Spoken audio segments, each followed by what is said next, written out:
From the creators that brought us popular titles such as the iconic Kickstarter game Pillars of Eternity to their new spacefaring series, The Outer Worlds, and its soon-to-be released sequel, comes their next much-anticipated project in their historic lineage, Avowed.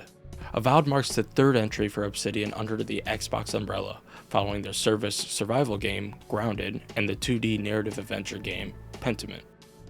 Now, Obsidian seems to be heading back to their roots, creating a new fantasy adventure full of all those Western RPG elements that Obsidian is so well known for. Obsidian swings big with Avowed, creating one of their biggest projects to date, both in scale and ambition. With a complex skill system that offers several playstyles, beautiful locations that show off great variety, and a fantastical story full of characters and choices, Obsidian attempts to capture the magic and success of Western fantasy RPGs to the highest degree. But does Obsidian manage to execute on all fronts, or will it be bloated by its own overly ambitious mechanics, systems, and world, causing certain elements to feel more shallow than others? This is my review of Obsidian's Avowed. Right away, Obsidian's vision for Avowed is apparent. Quite literally setting in the same world as Pillars of Eternity, Eora, Obsidian seemingly takes what they know of the isometric strategy RPG and attempts to translate it into an arguably more attractive 3D action adventure. By using the skills and setting that they've worked on for over a decade, the team is able to hone in on the things that will make Avowed its own experience, and it does this right from the very beginning. The game starts by immediately showing its hand. Here in this tutorial-like area, we're introduced to the robust combat, showcasing the player's options and weapons that act and play differently from one another. Swords, shields, axes, daggers, maces, all the common fantasy weapons that you'd expect to see in a game like this, alongside with some less than traditional fantasy weapons. Whatever your playstyle may be, there's most likely a weapon here for you. We're introduced to characters who offer more than just witty banter or quests. Some offer a hand in combat, a companion system that will greatly grow into an extra layer of combat needed to survive the Living Land. Some characters are waiting purely for a conversation.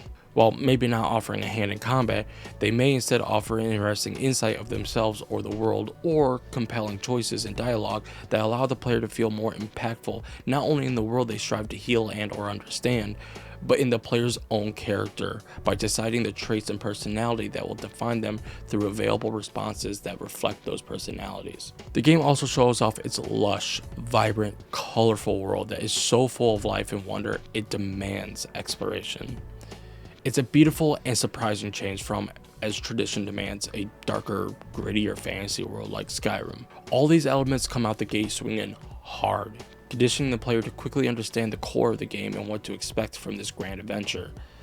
You would think this pretty typical tutorial-like phase of the game did a pretty good job setting up the stage, and it did, but that's where I started to get a little worried. I was struggling to wrap my head around what it was that was making Avowed feel special, or if there even was anything. The problem I was having around my 5 to 10 hour mark was my constant need to compare my experience with Avowed with Baldur's Gate 3. Now, to clarify, I am not a turn-based person, or at least I wasn't until Larian opened my eyes. And I know the similarities in vision between Avowed and Baldur's Gate and right after the whole fantasy world and RPG elements. But for a team like Obsidian, a team known for its RPG roots, I believe I led myself to expect the execution of what they do best combined with the scale and vision of the success Baldur's Gate found 2 years ago, only now as an action game. It sounded like the perfect recipe, the thing I really needed in my life at that moment. But I did struggle in those first hours to think about what Avowed was doing better, if not at least at the same level as Baldur's Gate. After those 10 hours, I couldn't really think of anything. Avowed is not a D&D game. While the two games share many genre-defining characteristics, their approach to incorporating those elements have vastly different results. One of the key factors that set Baldur's Gate 3 apart from all the competition was that mind-boggling dialogue and the consequences that resulted from the player's decision from them. Every character, every line, every choice in Baldur's Gate all came with a sense of dread and anxiety from the sheer idea that any decision, big or small, will greatly impact the world and your surroundings, including your character and their status in it. This not only created an easy but very effective concern and connection with the world, but also with your own character naturally. Avowed sets up its own world similarly to possibly execute that same level of character and world development. Before waking up on the shores of the Living Land, you create a character. You design their appearance, choose a background, and invest in character traits. Sounds like a pretty average RPG like start, right? Like your character could grow into having a heavy impact on the world and story. Well, right away, your character is already important. Your character is a godlike, a being touched by a god prior to birth. Not only that, but you're also the Emperor's personal envoy, sent away from the Empire to travel across the sea to the living lands, a lawless land home to many biomes, cities, and species, to investigate the Dream Scourge, a growing plague that has infected the lands and inhabitants. Throughout this tutorial area, after conversing with characters and given options of how to approach and dictate certain situations, it appears that the game has this deep, branching cause and effect narrative that is ever evolving based on player choice and interaction. However, several hours later, it was hard to identify any of my previous choices and interactions having any noticeable effect on the narrative or the world, aside from the occasional interaction with a previous NPC I agreed to spare. The consequences of the player's actions and decisions are there, but they never feel impactful enough in the moment to warrant any concern for whether or not any given deciding moment will ever pay off or punish the player immediately or down the road. Take Baldur's Gate for example. You'll be talking to some random person that just appeared, and you'll go through the dialogue and you're left with some line choices, and you choose one thinking that's a pretty reasonable response, and then holy shit, it's the devil. Then like 30 hours later, he's all like, remember me motherfucker, I'm the devil. That's what I was missing from Avowed. And while that may have never been the game's original vision, it does present that way, which ultimately leads those deciding dialogue moments feeling underwhelmed, especially considering that the overall narrative feels rather dull. Even conversations with your companions can sometimes feel like a slog. Some of those companions will be with you for the majority of your journey, but even with them, after 20 plus hours, I found myself skipping past dialogue because while they might offer a great amount of history of themselves or the lands, I was never truly captivated with the overall story. As I mentioned before, while creating your character, you'll choose a background. Aside from getting your character stats started, it really only affects dialogue by adding an extra line of dialogue for you to choose from. These options might help you turn your character into having the personality you were hoping for, but as I just mentioned, your personality and choices never seem to have that big of an impact. This leaves the narrative to really drive itself, making my character kind of just as equal to yours. My character may be more of an asshole than yours, and maybe because of that, our conversations with others and missions may slightly differ, but at the end of it all, we're going to end up in the same place. Our character is still going to be confused about their origins, the world is still going to be infected by the Dream Scourge, and our companions are going to fight for us regardless. In the roughly 50 hours it took me to roll credits, which the game could probably be beaten a lot sooner if you main quest it, the mystery never changed. From start to end, it was always about who our character is and how to stop the Dream Scourge. With only minor inconveniences to sway the character away from the penultimate goal, the story never naturally evolved, only ever so slightly small reveals of the mysteries up until the very end. This is what leads all the conversations with NPCs and even your companions to feel tedious. They either ask for help, tell you something you already know, or spew some deep knowledge of some random aspect of life in this world, and there is a lot to learn about this world, which in and of itself is very fascinating. But for the small interactions that feel as if they have little to no impact on the grander journey, it makes it all feel unnecessary, if not tedious, especially after your 100th conversation. But all that's not to say that the world isn't exciting or special. The world that Obsidian has been carefully and passionately crafting for the last decade is nothing short of remarkable, and it all culminates in Avowed. The world is big, split into 4 distinct regions. Each region comes with its own flavor, its own story, its own cities, its own people. No two regions feel quite the same. Whether scaling the mountains alongside the volcano in Galloway's Tusk, or tiptoeing through the swamps in Emerald Stair, the journey never offers anything less than awe and wonder. Where our journeys differ from one another is how we play. The combat in Avowed is easily where the game most succeeds. Whether you want to play like a tank with a two-handed sword, delivering slow but mighty blows, an agile swordsman complete with a shield to parry oncoming attacks, or a mage with a wand to summon projectiles from a safer distance, there is a playstyle for everyone. Best of all, the game encourages you to be creative, to experiment, and try different setups that work and feel best to you. By allowing you to swap weapons like guns in a shooter, you can easily adapt to any situation on the fly by quickly pressing a button and changing your playstyle. Want to try the spear? How about the hammer?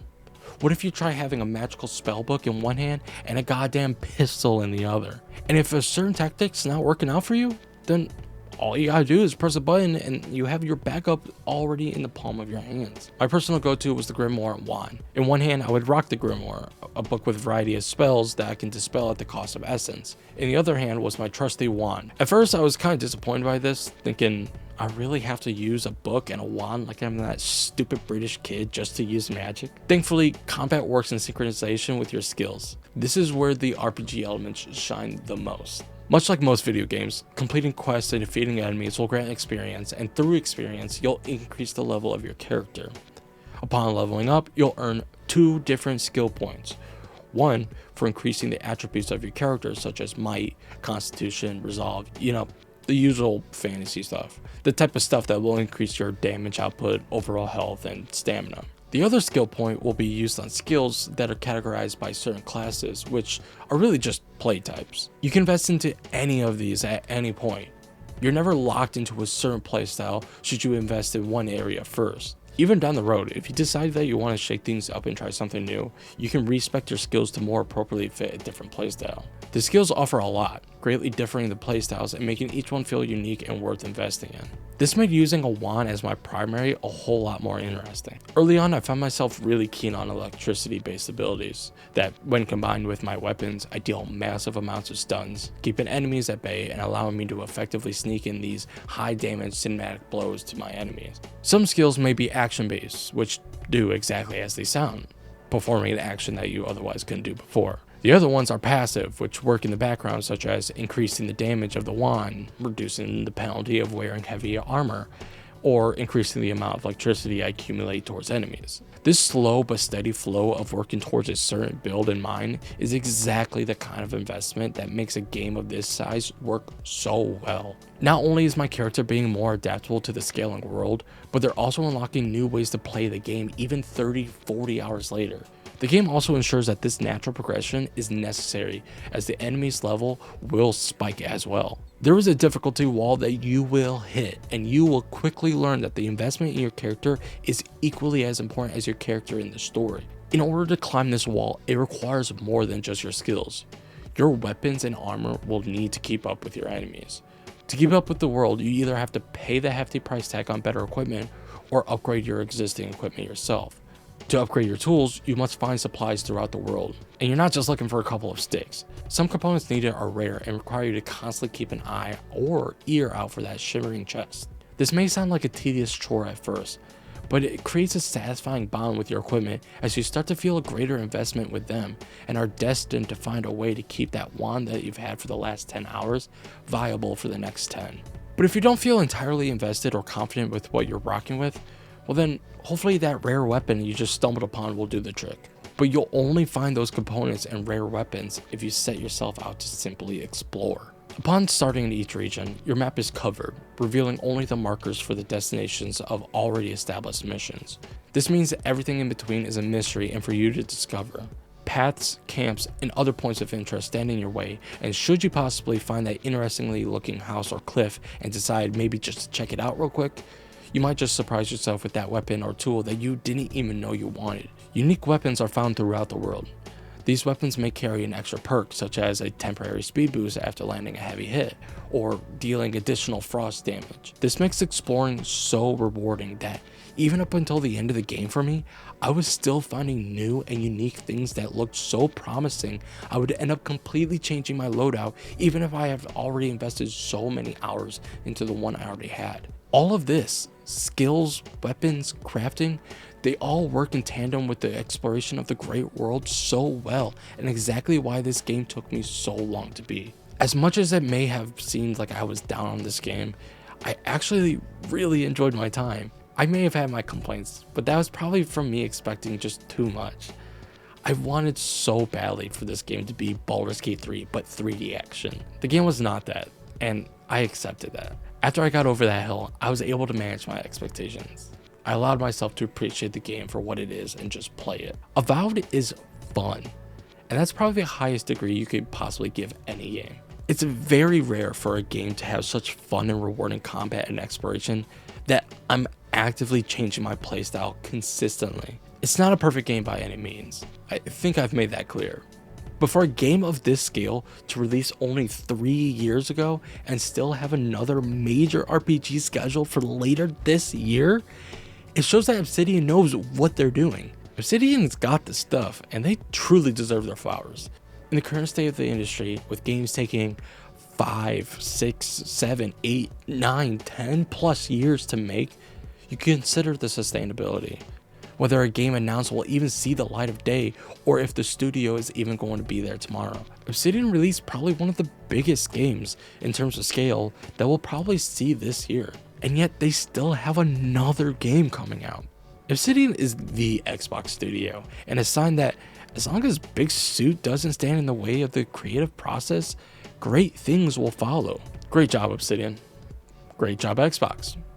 And fuck you, David Zaslav. I'm looking forward to the Outer Worlds too. Obsidian has earned my trust. I might even dive into some Pillars of Eternity. I don't know, maybe I'll stream it. Follow me on Twitch.